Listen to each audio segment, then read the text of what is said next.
ஒரு நீடித்த வீடு, அதாவது சஸ்டைனபிள் ஹோம்னு சொன்னா உங்க மனசுக்கு முதல்ல என்னங்க தோணும்? வீட்டு மாடியில சோலார் பேனல்ஸ், கரெக்டா? ஆமா, அது ஒரு நல்ல ஆரம்பம் தான், தப்பே இல்ல. ஆனா ஒரு வீட்டை உண்மையிலே நீடித்ததா மாத்துறதுக்கு சோலார் பேனலையும் தாண்டி நம்ம கண்ணுக்கு தெரியாத இன்னும் எத்தனையோ விஷயங்கள் இருக்கு. வாங்க அத பத்தி தான் இன்னைக்கு விரிவா பார்க்க போறோம். முதல்ல இந்த நம்பரை பாருங்க, 40%. சும்மா ஏதோ ஒரு நம்பர்னு நினைக்காதீங்க. நிஜமாவே இது ஒரு ஷாக்கிங்கான விஷயம்.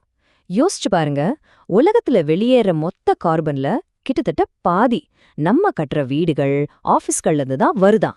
அப்போ இந்த கிளைமேட் சேஞ்ச்ல நம்ம கட்டிடங்களுக்கு எவ்ளோ பெரிய பங்கு இருக்குதுன்னு பாருங்களேன். சரி, அந்த 40% எவ்வளவு பெரிய விஷயம்னு உங்களுக்கு புரிய வைக்கணுமா? நாம ஒவ்வொரு வாரமும் சொல்றத நல்லா கேளுங்க. ஒவ்வொரு வாரமும் ஒரு முழு பாரிஸ் நகரத்தோட அளவுக்கு புதுசா கட்டிடங்களை கட்டிட்டே இருக்கோமா? ஆமாங்க, நீங்க கேட்டது சரிதான். ஒவ்வொரு 7 நாளுக்கும் ஒரு புது பாரிஸ் உருவாகுது.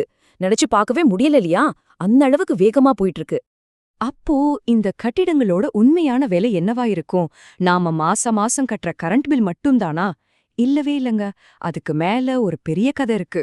ஒரு கட்டிடத்தோட மொத்த கார்பன் தடத்தை, அதாவது அதோட டோட்டல் கார்பன் ஃபுட்பிரிண்ட நம்ம புரிஞ்சுக்க வேண்டியது ரொம்ப முக்கியம். இதுல 2 முக்கியமான பாகங்கள் இருக்கு. இத நாம ரொம்ப சிம்பிளா 2ஆ பிரிக்கலாம். முதல் வகை ஆபரேஷனல் கார்பன். அதாவது நாம வீட்ல வாழ்றப்போ லைட், ஃபேன், ஏசி போடுறோம் இல்லையா? அதனால வர்றது. இது நம்ம மாசா மாசம் கரண்ட் பில்லையே தெரிஞ்சிடும். ஆனா 2வது ஒரு விஷயம் இருக்கு பாருங்க, அதுதான் ரொம்ப முக்கியம். அதுக்கு பேரு எம்பாடிட் கார்பன். இதுதான் அந்த மறைக்கப்பட்ட ஹீரோ, இல்ல வில்லன்னு கூட சொல்லலாம். ஒரு செங்கல்ல உருவாக்குறதுல இருந்து சிமெண்ட கலந்து அது எல்லாம் நம்ம வீட்டுக்கு கொண்டு வர வரைக்கும் ஏற்படுற கார்பன் உமிழ்வு. நாம புது வீட்டுக்கு பால் காய்ச்சறதுக்கு முன்னாடியே இந்த பாதிப்பு ஏற்பட்டுடுது. ஆனா இத பத்தி நம்மள பலரும் யோசிக்கிறதே இல்லை இல்லையா? ஆனா இப்போ ஒரு முக்கியமான மாற்றம் நடந்துட்டு இருக்கு, அதை நாம கவனிக்கணும். இன்னைக்கு தேதியில இந்த எம்பாடிட் கார்பன் சுமார் 30% இருக்கு. ஆனா போக போக நம்ம கரண்ட் எல்லாம் சோலார், காத்துன்னு பசுமையான வழிகள்ல இருந்து வர ஆரம்பிக்கும். அப்போ என்னாகும்? ஆபரேஷனல் கார்பன் தானா குறைஞ்சிரும். அதனால 2050ல மொத்த கார்பன் பாதிப்புல சரி பாதி இந்த எம்பாடிட் கார்பனா தான் இருக்க போகுது. அதனால நாம இப்பவே எந்த மாதிரி பொருட்களை வச்சு வீடு கட்டுறோம்னு யோசிக்க வேண்டியது ரொம்ப ரொம்ப அவசரமான ஒரு விஷயம். அப்போ இதுக்கு தீர்வு என்ன? புதுசு புதுசா டெக்னாலஜி கொண்டு வரது மட்டும்தானா? இல்ல. நாம யோசிக்கிற விதத்தையோ, நம்ம டிசைன் பண்ற முறையையே அடியோட மாத்தணும். எல்லாத்தையும் தனித்தனி பாகங்களா பார்க்காம ஒரு முழுமையான அமைப்பா, ஒரு ஹொலிஸ்டிக் சிஸ்டமா பார்க்க ஆரம்பிக்கணும். இந்த இடத்துல தான் பெர்மாகல்ச்சர் அப்படிங்கிற ஒரு அற்புதமான கான்செப்ட் உள்ள வருது. பெர்மாகல்ச்சர்னா நிறைய பேர் ஏதோ தோட்டம் போடுறதுன்னு மட்டும் நினைச்சிட்டு இருக்காங்க. ஆனா அதுக்கும் மேல இது இயற்கையிடமிருந்து பாடம் கத்துக்கிட்டு நம்ம வாழ்க்கையே வடிவமைக்கிற ஒரு தத்துவம். ஒரு நிமிஷம் யோசிங்களேன். ஒரு காடு எப்படி எந்த உதவியும் இல்லாம தானா செழிப்பா வளருதோ, அதே மாதிரி நம்ம வீடும் நம்ம சமுதாயமும் இயங்க ஆரம்பிச்சா எப்படி இருக்கும்? இந்த படத்தை பாருங்க. இதுக்கு பேரு பெர்மாகல்ச்சர் மலர். இத அந்த கான்செப்ட ரொம்ப அழகா விளக்குது. இதோட ஒவ்வொரு இதழும் நம்ம வாழ்க்கையோட ஒவ்வொரு முக்கியமான பகுதியை குறிக்குது. நம்ம கட்டுற வீடு, நம்மளோட ஆரோக்கியம், நம்ம சமூகம், பொருளாதாரம்னு எல்லாமே ஒன்னோட ஒண்ணு இணைஞ்சிருக்கு. சிம்பிளா சொல்லணும்னா, வீடுங்கிறது வெறும் செங்கலால கட்டின ஒரு கட்டிடம் மட்டும் இல்ல. அது ஒரு பெரிய சுற்றுச்சூழல் அமைப்போட ஒரு சின்ன ஆனா ரொம்ப முக்கியமான பகுதி. பெர்மாகல்ச்சர்ல ரொம்ப பிரபலமான ஒரு பழமொழி இருக்கு. பிரச்சனையே தீர்வு. அதாவது the problem is the solution. கேட்கவே ஆச்சரியமா இருக்குல்ல? நம்ம முன்னாடி இருக்கிற சவால்களுக்குள்ளேயே அதுக்கான பதில்களும் ஒளிஞ்சிருக்குன்னு அர்த்தம். சரி, அப்படிப்பட்ட சில நடைமுறை தீர்வுகளை பத்தி இப்ப பார்க்கலாம். சரி, இந்த தத்துவத்தை எல்லாம் எப்படி நடைமுறைக்கு கொண்டு வருது? முதல் படி, நம்ம வீடு எதால கட்டப்பட்டிருக்குன்னு யோசிக்கிறதுல இருந்து ஆரம்பிப்போம். அதாவது நம்மளோட கட்டுமான பொருட்கள். வீடு கட்டும்போது இன்சுலேஷன், அதாவது காப்பு பொருட்களை சரியா தேர்ந்தெடுக்கிறது ஏன் இவ்ளோ முக்கியம் தெரியுமா? இதுல பல நன்மைகள் இருக்கு. முதல்ல, எம்பாடிட் கார்பன் ரொம்ப குறைவு. 2வது, வீட்டுக்குள்ள காத்தோட தரம் சூப்பரா இருக்கும். நச்சுப் பொருட்கள் எதுவும் இருக்காது.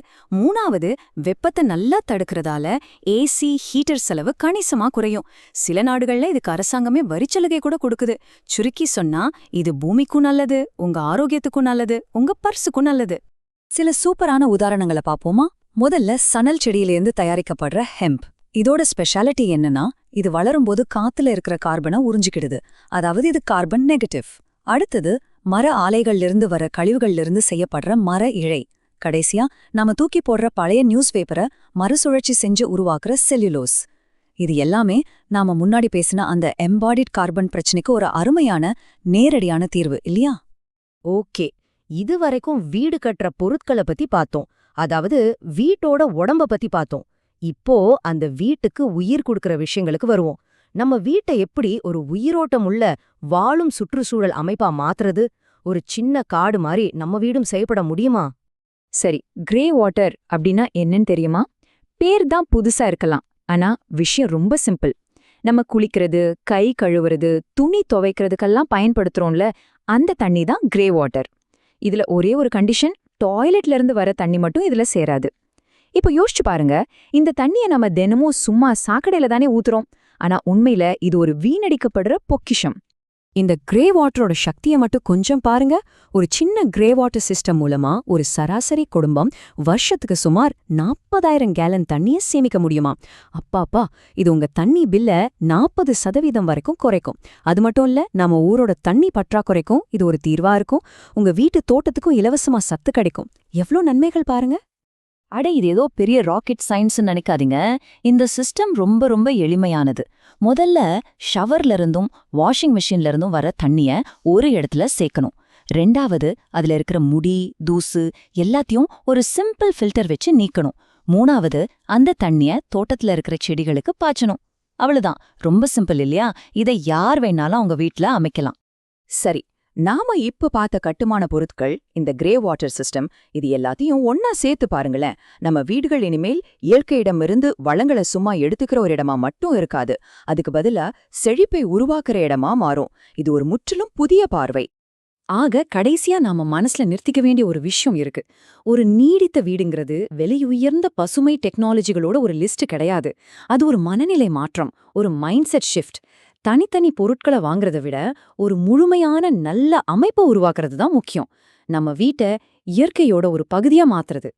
கடைசியா இந்த ஒரு கேள்வியோட நான் உங்களை விட்டுட்டு போறேன். ஒருவேளை நம்ம வீடுகள் அது இயற்கையிடமிருந்து எடுத்துக்கிறத விட அதிகமா திரும்ப கொடுக்க ஆரம்பிச்சா எப்படி இருக்கும்னு யோசிச்சு பாருங்க. தண்ணிய சேமிச்சு மண்ணை வளமாக்கி நமக்கே உணவையும் உற்பத்தி செஞ்சு கொடுத்தா, இதுதான் பர்மாகல்ச்சரோட உண்மையான சக்தி. இது நம்ம வீடுகளோட எதிர்காலத்துக்கு ஒரு புது அழகான பாதையை காட்டுது.